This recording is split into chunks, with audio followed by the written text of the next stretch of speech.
thinking, oh, we're really onto something early on because we were looking at number talks. And well, this provides a nice structure that's going to help our particular students we have this year develop those math concepts that they don't have, that I could see number talks could support. And gave a nice structure to work from. And I went and found things on different teachers' blogs, thought, wow, these teachers are great. But we found that it was too limiting, right? That we needed to expand. Yeah, and it wasn't just the number talk that we could depend on, not just the language, the vocabulary, that we had to use the manipulatives, we had to use the good questioning, we had to use all the other strategies in order for our students to be successful in their learning of math. And also in the development of language, because without the manipulatives, they really couldn't explain their thinking. So that was very important for us, and that was one of our shifts in our thinking, or how we were going to approach our theory of action. So I think looking at the target students, like we all know, like we're all experienced teachers, we know we need the manipulatives, we know we need the set and steps, and we're all using them.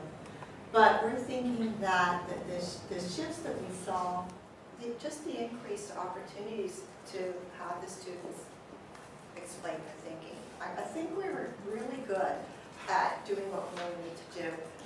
When we were evaluating, giving them a variety of ways to show their learning and to check the comprehension of vocab. I think we're good at that, and they were learning vocab, but I knew I wasn't really requiring them to use it.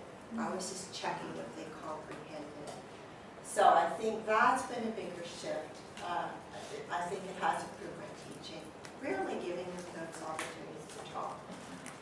But Shamir and I had a really good discussion about the challenges of that.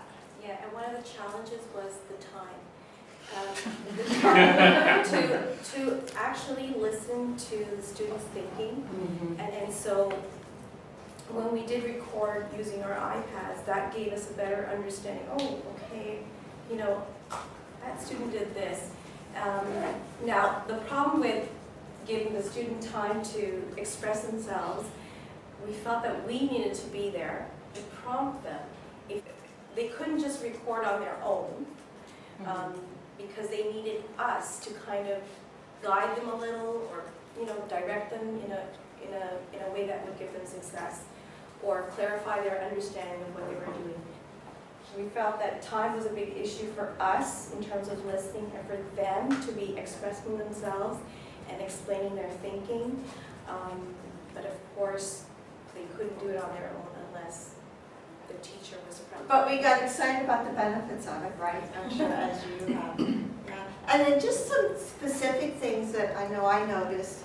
I found that I posted one video where we had together we co-created models of little rectangles because we were doing our perimeter, and just centimeter grid paper on a little rectangle, and then we made the perimeter with ribbon around it. We labeled and counted the squares and everything.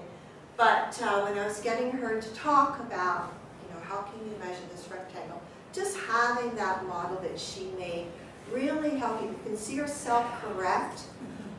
So this I found really, really worked. So I've been trying to incorporate it. Now we're doing fractions, so that's pretty easy, to continue that. And then for my other target student, I found that I've started to be a lot more careful when we're co-creating the learning goal and success criteria, so that we're writing it in such a way that they've had more input, but also that she's learning to refer back to it to help explain her thinking. So I think there's two values in that: learning to be independently referring back to something we co-created, and then just me being more careful in helping to develop that language together. And I thought it was very important to give students ample opportunities in just working on their basic skills, basic number skills, before I even approach like counting money. So they needed to know how to count by 5s and by 10s and by 25s before I could actually say, okay, here, how much money is that? Of course, they needed to know what a dime was and a nickel and all of that, but they needed to know how to count by 25s and then change from 25, 25 more, and then shift it to 10 more, and then 5 more, and so on. So they needed ample opportunities, practicing those basic number skills, and then moving on from there to attack the problems.